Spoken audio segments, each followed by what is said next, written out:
الرحیم یا ایہا الذین آمنوا اتقوا اللہ حق تقاتہ ولا تموتن الا وانتم مسلمون وقال فی مقام آخر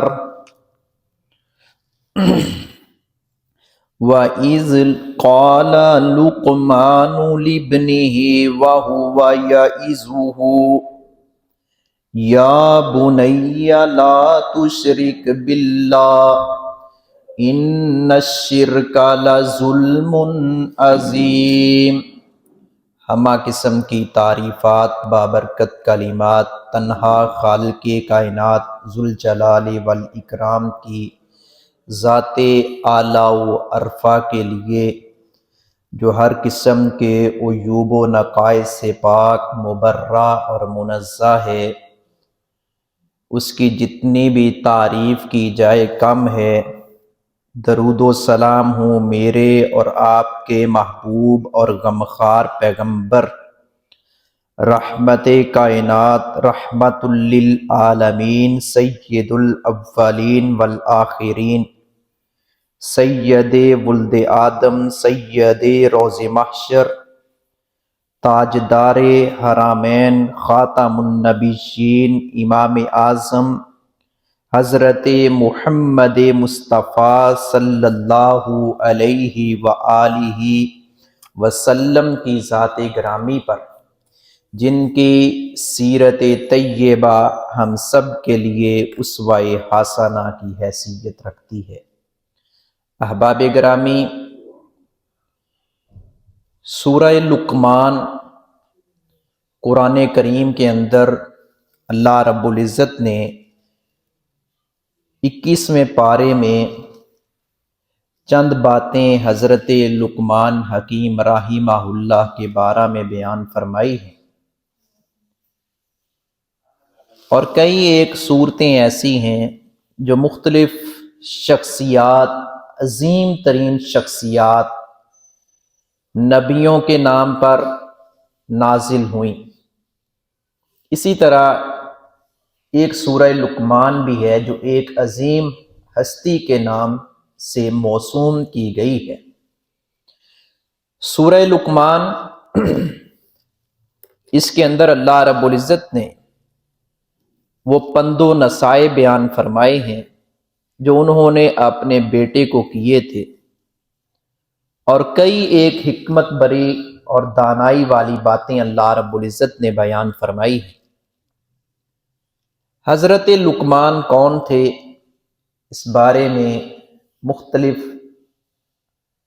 مفسرین کی اس کے بارے میں آراء ہیں، اور سیرت کی کتابوں میں سے، تاریخ کی کتابوں میں سے بعض نے ان کو نبی قرار دیا، بعض نے ان کو اسرائیل کے قاضی اور جج قرار دیا، بنی اسرائیل کے، اور بعض نے ان کو حضرت ایوب علیہ السلام کے بانجے قرار دیا، اور یوں بھی ایک آدھ قول ملتا ہے کہ حضرت ابراہیم علیہ السلام کے جو باپ آزر تھے ان کی اولاد میں سے ہیں، اور 1000 برس زندہ رہے۔ داؤد علیہ السلام کا انہوں نے زمانہ پایا اور ان سے علم حاصل کیا، اور حضرت داؤد علیہ السلام کی بعثت سے قبل یہ فتویٰ دیا کرتے تھے، ان کی بعثت کے بعد پھر حضرت داؤد علیہ السلام کا ہی سکہ چلتا تھا۔ اور اسی طرح بعض مفسرین نے اور سیرت نگاروں نے لکھا ہے یہ حبشی تھے، غلام تھے۔ پیشے کے اعتبار سے بعض نے لکھا یہ ترکھان تھے، بعض نے لکھا یہ چرواہے تھے، بکریاں چروایا کرتے تھے، بعض نے خیاط، درزی بھی قرار دیا ہے کہ کپڑے سلائی کیا کرتے تھے، مختلف بستر وغیرہ بھی اس میں ہوتے تھے، یہ ان کا کام تھا۔ تفسیر کی ایک معتبر ترین کتاب تفسیر روح المعانی میں امام یا علامہ محمود آلوسی رحمہ اللہ نے لکھا ہے، یہ نبی تو نہ تھے لیکن بہت بڑے دانا اور بہت بڑے حکیم تھے، اور مصر میں اور یوں کہیں عرب میں ان کی دانائی بہت مشہور تھی، اور ان کے بارے میں یوں بھی آتا ہے کہ ان کے آقا نے یا ان کے مالک نے ایک دن کہا، جو مجازی مالک یا مجازی آقا ہے، حقیقی تو آقا اور خالق عرش والا رب ہے، مولا اور خالق عرش والا رب ہے۔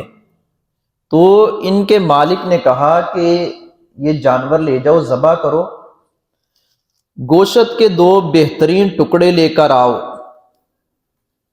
انہوں نے ذبح کیا، ایک زبان لے آئے، ایک دل لے آئے۔ پھر اسی مالک نے کہا اب دوسرا جانور بھی ذبح کرو، جو 2 ٹکڑے اس کے بدترین جو ہیں وہ لے کر آؤ۔ وہ پھر بھی یہی لے آئے۔ مختلف الفاظ ہیں، مختلف روایات ہیں۔ تو انہوں نے حیران ہو کر پوچھا حضرت لقمان سے، جب میں نے گوشت کے 2 بہترین ٹکڑے طلب کیے ہیں، آپ زبان اور دل لے کر آئے۔ جب میں نے کہا کہ گوشت کے جو انتہائی غلیظ ٹکڑے ہیں وہ لے کر آؤ، تو تب بھی آپ زبان اور دل لے کر آئے۔ اس کی وجہ کیا ہے؟ حضرت لقمان حکیم رحمہ اللہ فرمانے لگے، میرے آقا اگر یہ زبان اور دل یہ پاک صاف ہو جائیں، یہ طاہر بن جائیں، ان سے نجاست، آلودگی اور پلیدگی دور ہو جائے، تو یہ پورا انسان کا جسم جو ہے وہ سلامت رہتا ہے، اور اگر یہ خراب ہو جائیں تو پورا انسان کا وجود بیکار ہے، اور یہی 2 ٹکڑے گوشت کے پورے وجود کی تباہی کا باعث بنتے ہیں۔ بڑی دانائی والی بات انہوں نے کی ہے، اور پیارے نبی صلی اللہ علیہ وسلم کے فرمودات عالیہ بھی ترجمانی کرتے ہیں۔ وہ مشہور روایت سامنے رکھیں، پیارے نبی نے فرمایا کہ انسان کے جسم کے اندر ایک لوتھڑا ہے، اگر وہ صحیح ہو جائے پورا جسم صحیح ہو جاتا ہے، اگر وہ خراب ہو جائے پورا جسم بیکار اور خراب ہے۔ الا وہی القلب، وہ دل ہے، دل۔ یہ بھی ایک طویل موضوع ہے۔ اور دوسرا زبان کے بارے میں بھی پیارے نبی صلی اللہ علیہ وسلم نے کتنا خبردار کیا کہ انسان کا قدم نہیں اتنا اکھڑتا جتنا انسان کی زبان اکھڑتی۔ آپ صلی اللہ علیہ وسلم نے اس زبان کے بارے میں کتنی سخت وعید بیان فرمائی ہے کہ صبح کا وقت ہوتا ہے، ابن آدم کے جسم کے سارے اعضاء اس طرح زبان کے آگے ہاتھ جوڑتے ہیں اور کہتے ہیں کہ اللہ سے ڈرتے رہنا، اگر تو نے کوئی غلط لفظ بولا ہمیں بھی تیری وجہ سے سزا بھگتنا پڑے گا۔ کمال دانائی، حکمت اللہ رب العزت نے حضرت لقمان کو عطا کی تھی۔ بہرحال اس میں بہت الجھنے کی کوئی بات نہیں ہے کہ ہم الجھیں، وہ نبی تھے یا حکیم تھے، ان کی شخصیت بڑی کمال کی تھی، اور وہ با کردار انسان تھے، اور اللہ کے مقرب ترین تھے، اللہ کے دوستوں میں ان کا شمار ہوتا تھا۔ اس سے یہ اندازہ لگا لیں قرآن میں صرف اللہ رب العزت نے ان کا تھوڑا بہت تذکرہ نہیں کیا، اچھا خاصا تذکرہ کیا۔ سورت کا نام ہی سورہ لقمان ہے۔ حضرت لقمان حکیم، انہوں نے بڑی نصیحتیں بیان فرمائی ہیں، بیان کی ہیں، اپنے بیٹے کو کی ہیں۔ اس سے ہمیں یہ بھی سبق ملتا ہے کہ ہم بھی اپنے بچوں کو نصیحتیں کریں، ان کو سمجھائیں، ان کو واعظ کریں، ان کو یاد دہانی کرواتے رہیں۔ فذکر ان نفعت الذکر، نصیحت کرو، بلا شبہ نصیحت فائدہ دیتی ہے، قرآن کہتا ہے۔ اور سورہ لقمان کے آغاز میں اللہ رب العزت نے فرمایا، بسم اللہ الرحمن الرحیم، الف لام میم، تلک آیات الکتاب الحکیم ھدی ورحمۃ للمحسنین۔ فرمایا یہ کتاب حکمت بری ہے، حکمت بری آیات ہیں اس کتاب کے اندر، یہ ہدایت بھی ہے اور رحمت کا ذریعہ بھی ہے نیکوکاروں کے لیے۔ کن کے لیے؟ نیکوکاروں کے لیے۔ ہدایت بھی ہے، ہدایت کا سرچشمہ بھی ہے اور رحمت بھی ہے۔ کن کے لیے؟ نیکی کرنے والوں کے لیے، نیک لوگوں کے لیے، احسان کرنے والوں کے لیے۔ احسان کا معنی نیکی بھی ہے۔ احسان کے 3-4 معنی مفسرین نے بیان فرمائے۔ نیکی کا بدلہ نیکی، حل جزاء الاحسان الا الاحسان، نیکی کا بدلہ نیکی ہے۔ اور احسان کا معنی حسن، خوبصورتی اپنے عمل کے اندر پیدا کرنا۔ اور تیسرے نمبر پر احسان کا یہ بھی معنی ہے ان تعبد اللہ کانک تراہ، اللہ کی عبادت ایسے خوبصورت انداز سے کرو کہ گویا کہ عرش والا رب تم اللہ کو دیکھ رہے ہو، یا روایت میں یوں بھی ہے کم سے کم یہ خیال کر لو اللہ ہمیں دیکھ رہا ہے۔ دونوں طرح الفاظ موجود ہیں۔ یہ نیکی کن لوگوں، نیک لوگوں کے لیے ہدایت کا ذریعہ ہے، رحمت ہے۔ ان رحمت اللہ قریب من المحسنین، بلا شبہ اللہ رب العزت کی رحمت نیکی کرنے والوں کے قریب ہے، اور جو نیکی کے قریب نہیں جاتے اللہ کی رحمت ان کے قریب نہیں آتی۔ اسی لیے فرمایا ہدی و رحمہ، یہ کتاب ہدایت کا سرچشمہ بھی ہے اور رحمت بھی ہے۔ کن کے لیے؟ للمحسنین، نیکیاں کرنے والوں کے لیے، محسنین کے لیے، نیکی کرنے والوں کے لیے۔ کون سے نیکی کرنے والے؟ الذین یقیمون الصلاۃ۔ صرف نیکی یہ نہیں کہ میں خدمت خلق کے 1-2 کام کر رہا ہوں یا انسانیت کی بھلائی کے لیے کام کر رہا ہوں تو میں بڑا نیک ہوں، نہیں، اس میں یہ ساری چیزیں آتی۔ جہاں خدمت خلق ہے اس کے ساتھ ساتھ حقوق اللہ بھی ہیں، دونوں لازم و ملزوم ہیں۔ الذین یقیمون الصلاۃ ویؤتون الزکاۃ وہم بالآخرۃ ہم یوقنون، وہ نماز بھی پڑھتے ہیں، نماز کو قائم کرتے ہیں، زکوٰۃ ادا کرتے ہیں اور آخرت پر یقین رکھتے ہیں۔ یہ ابتدائی آیات ہیں سورہ لقمان کی، جو اللہ رب العزت نے سورہ لقمان میں یہ نصیحت فرمائی ہے تمام متقین کو، تمام محسنین کو اور تمام اہل ایمان کو کہ یہ خوبیاں اپنے اندر پیدا کریں۔ یہ لوگ جن کے اندر یہ خوبیاں پیدا ہو جائیں، اولئک علی ھدی من ربہم واولئک ھم المفلحون، وہ رب کی طرف سے ہدایت پر گامزن ہیں، صراط مستقیم کی شاہراہ پر چل رہے ہیں، یہی لوگ کامیاب ہیں، فلاح پانے والے ہیں۔ آگے اللہ رب العزت نے برے لوگوں کا بھی تذکرہ کیا۔ مزید حضرت لقمان حکیم کی نصیحتیں آگے جا کر آئیں گی، وہ آگے جا کر ان کا آغاز ہوگا۔ یہ تو میں نے شروع میں اشارہ کر دیا کہ حضرت لقمان حکیم کون تھے، نبی تھے یا دانا یا صرف حکیم تھے یا صرف اللہ کے مقرب بندے تھے، اس میں بہت الجھنے کی کوئی بات نہیں ہے۔ ہمیں اس سے سبق سیکھنا چاہیے سورہ لقمان سے۔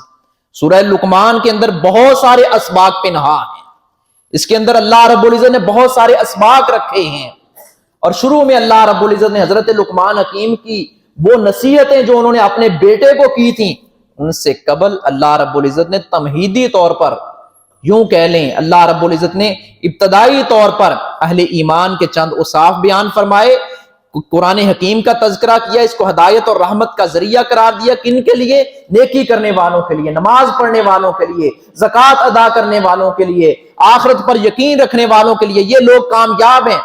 آگے برے لوگوں کا بھی تذکرہ کیا ہے۔ کون سے برے لوگ؟ وَمِنَ النَّاسِ مَن يَشْتَرِي لَهْوَ الْحَدِيثِ لِيُضِلَّ عَن سَبِيلِ اللَّهِ، کہ لوگوں میں سے وہ لوگ جو لغویات کو، لہو و لعب کو، فضول چیزوں کو خریدتے ہیں، غلط باتوں کو خریدتے ہیں۔ لہو الحدیث، اس سے مراد حضرت عبداللہ بن مسعود نے قسم اٹھا کر کہا کہ اس سے مراد غنا ہے، گانا ہے، یہ گیت ہیں عشقیہ، یہ اس طرح کے مرثیے ہیں غلط قسم کے، تو اس سے ہمیں بچنا چاہیے، گریز کرنا چاہیے۔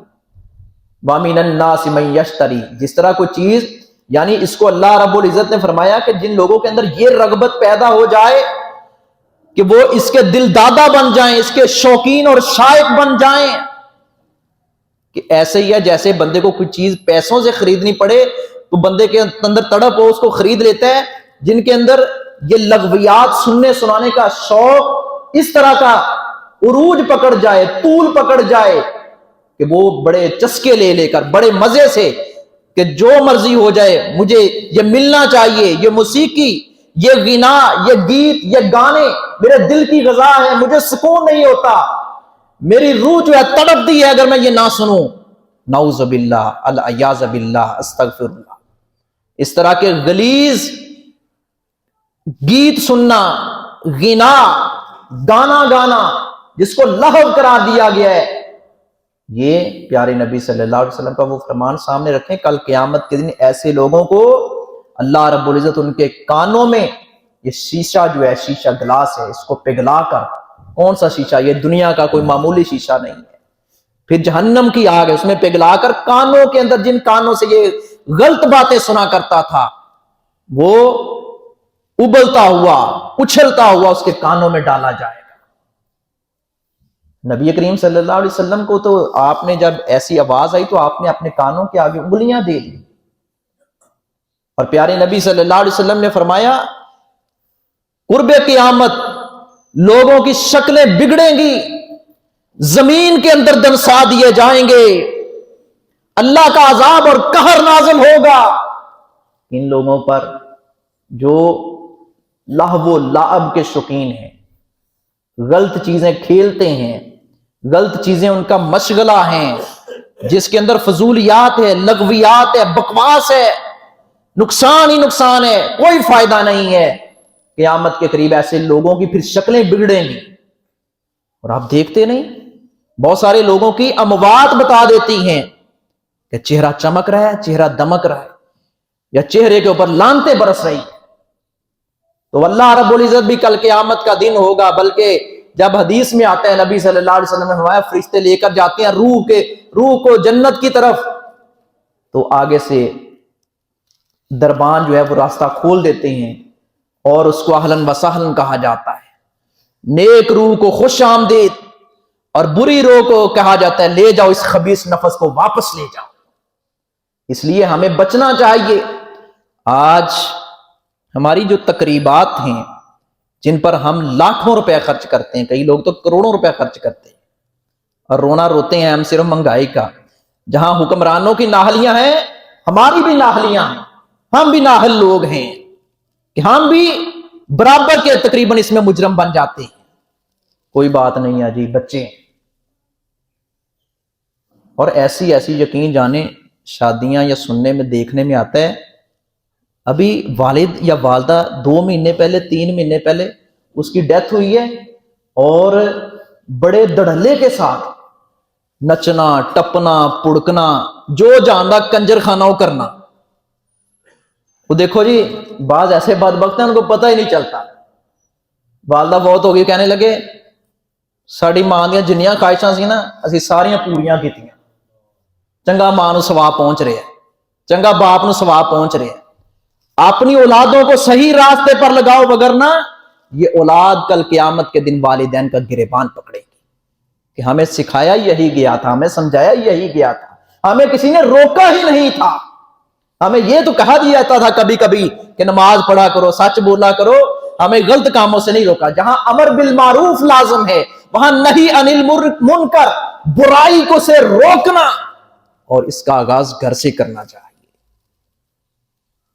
اب منگنیوں کے اوپر لاکھوں روپے خرچ ہوتا ہے، اور پھر رسومات جو ہیں ختم ہونے کا نام نہیں لیتی. آج بیٹے کی برتھ ڈے ہے، آج چھوٹے بیٹے کی ہے، کل کو بیٹی کی ہے، اگلے دن بیوی کی ہے، کل کو پاپا جان کی برتھ ڈے ہے. انا للہ و انا الیہ راجعون. فضولیات، لغویات اور یہ یہود و ہنود کی رسومات، اسی لیے تو ہم ان کا مقابلہ کرنے کے قابل نہیں رہے، کیونکہ ہمارے لیے آئیڈیل پرسنالٹیاں تو یہ گلوکار، اداکار اور فنکار بن گئے، اس لیے ہم ان کے اپنا مقابلہ کرنے جو اپنا رہے نہیں، ان کے مقابل نہیں آ رہے. چونکہ ایمان چھن چکا ہے. جب ایمان چھن جائے پھر بندہ بات ہی نہیں کر سکتا، پھر بندہ بیان نہیں دے سکتا، لڑنا تو دور کی بات ہے. حضرت عبداللہ بن مسعود نے قسم اٹھا کر فرمایا تھا اس سے مراد گانا ہے. اور اس کے ساتھ ساتھ اللہ رب العزت نے فرمایا ایسے لوگ جن کا یہ ذوق و شوق بن جائے، موسیقی روح کی غذا ہے، پھر قرآن جب سنتے ہیں نا، اللہ والوں کی مجلس میں بیٹھنا تو دور کی بات ہے، جب وہ آیات پڑھتے ہیں قرآن کی یا قرآن سنا جاتا ہے، پڑھا جاتا ہے، اور بس کرو جی، بس ٹھیک ہے، اور لگاؤ فلاں چیز لگاؤ. اللہ رب العزت نے فرمایا وَإِذَا تُتْلَى عَلَيْهِ آيَاتُنَا وَلَّى مُسْتَكْبِرًا كَأَن لَّمْ يَسْمَعْهَا كَأَنَّ فِي أُذُنَيْهِ وَقْرًا۔ ایسے بدبخت لوگوں کا پھر یہ رویہ ہوتا ہے جب قرآن کی آیات ان کے سامنے پڑھی جاتی ہیں تو ایسے جیسے ان کے کانوں میں بوجھ ہے، ڈانٹ ہے، اور ایسا محسوس ہوتا ہے جیسے انہوں نے سنا ہی نہیں۔ مستکبرن، تکبر کرتے ہوئے کہتی ہیں کہ ہم نے سنا ہی نہیں، ہمارے کانوں میں بوجھ ہے۔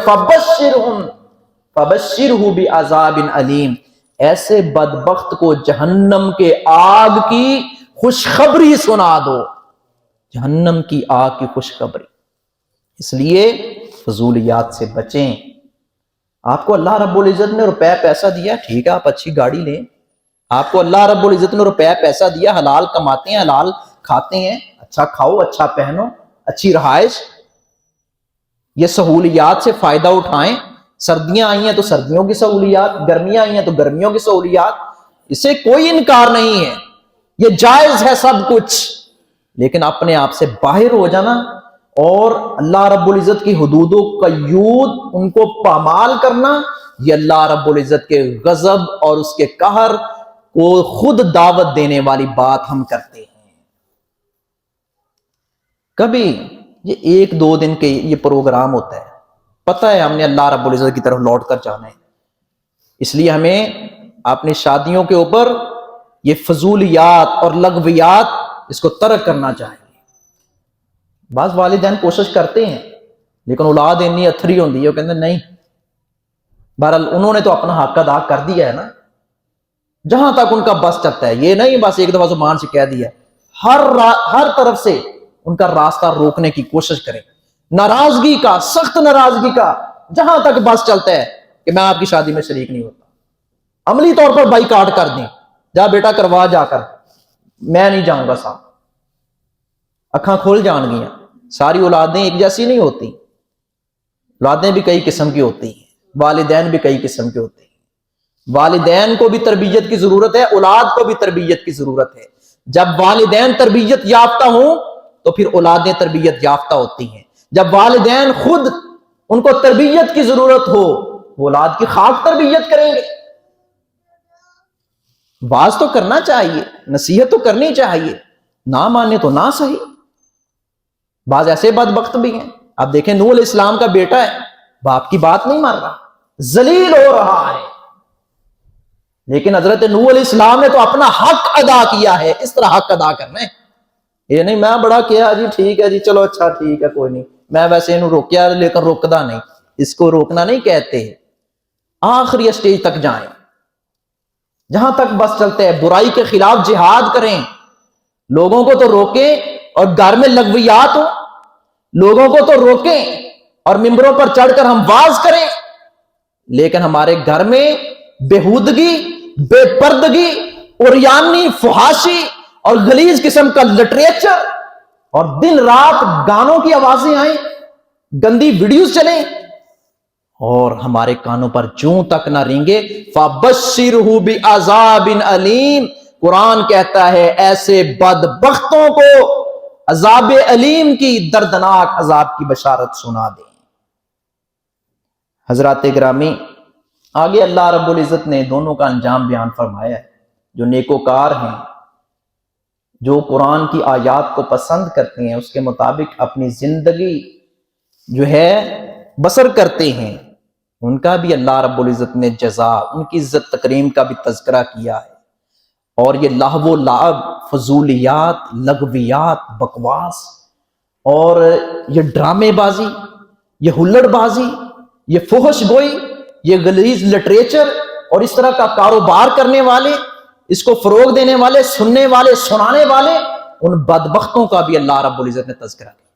یہ میں نے سورہ لقمان کی ابتدائی آیات وہ آپ کے سامنے رکھی، اور سورہ لقمان کی اگلی آیات جس میں حضرت لقمان حکیم نے اپنے بیٹے کو نصیحتیں کی تھیں، وہ انشاءاللہ آئندہ جمعہ میں ہوگی۔ تو حضرت لقمان ایک بہت بڑے اللہ کے ولی تھے اور اللہ کے مقرب ترین بندے تھے۔ میں نے عرض کیا شروع میں کہ بعض نے کہا ہے وہ نبی تھے، بعض نے لکھا ہے کہ نہیں انہوں نے نبیوں کا زمانہ پایا ہے، لیکن یہ تو کنفرم ہے بہت بڑے دانا تھے، بہت بڑے حکیم تھے، اللہ کے مقرب تھے، اللہ کے ولی تھے، اور ان کی زندگی سے بھی کئی ایک اسباق ملتے ہیں، انہوں نے اپنے بیٹے کو بھی نصیحتیں فرمائی ہیں، اور اللہ رب العزت نے سورہ لقمان ہی قرآن کے اندر ان کا باقاعدہ طور پر نام لے کر بولا ہے، وَإِذْ قَالَ لُقْمَانُ لِابْنِهِ وَهُوَ يَعِظُهُ، جب حضرت لقمان اپنے بیٹے کو نصیحتیں کر رہے تھے، تو ہمیں بھی چاہیے کہ ہم اپنے بچوں کو نصیحتیں کریں۔ نبی صلی اللہ علیہ وسلم حضرت عبداللہ بن عباس کے ساتھ سواری پر سوار ہیں۔ عبداللہ بن عباس کہتے ہیں میں ابھی 9-10 سال کا بچہ تھا، آپ سواری پر ہیں، میں آپ کے پیچھے بیٹھا ہوا تھا، اونٹ تھا یا گھوڑا تھا، جو بھی سواری تھی، تو پیارے نبی صلی اللہ علیہ وسلم مجھے ساتھ ساتھ سواری کر رہے ہیں، ساتھ ساتھ نصیحتیں کر رہے ہیں کہ بیٹا اللہ سے ڈر، تجدہ تجاہک، تو جہاں چاہے گا اللہ کو پا لے گا، جب بھی مدد مانگ اس سے مانگ، جب بھی سوال کر اس سے کر۔ حضرت عبداللہ بن عباس کہتے ہیں میں چھوٹا سا بچہ تھا، پیارے نبی مجھے یہ نصیحتیں فرما رہے تھے۔ ہم سفر کرتے ہوئے ایسا کرتے ہیں۔ اور میں نے ایک دن ایک بندے کی بات بہت اچھی لگی، بچے جو ہوتے ہیں نا، چھوٹے بچے، ان کو باہر سیر و تفریح کا بڑا شوق ہوتا ہے، شوق تو بڑوں کو بھی بڑا ہوتا ہے لیکن بچوں کو کچھ زیادہ ہوتا ہے، باہر جانے کے نام پر بڑا خوش ہوتے ہیں، گاڑی پہ بٹھائیں، یہ موقع ہوتا ہے، کچھ مواقع ایسے ہوتے ہیں جن مواقعوں پر بچے بات بڑی جلدی پک کرتے ہیں۔ سفر پہ جا رہے ہو نا تو اس طرح کی نصیحتیں کریں، پیارے نبی کی سنت بھی ہے۔ حضرت لقمان حکیم نے اپنے بیٹے کو نصیحتیں کی۔ اللہ رب العزت سے دعا ہے اللہ رب العزت عمل کی توفیق عطا فرمائے۔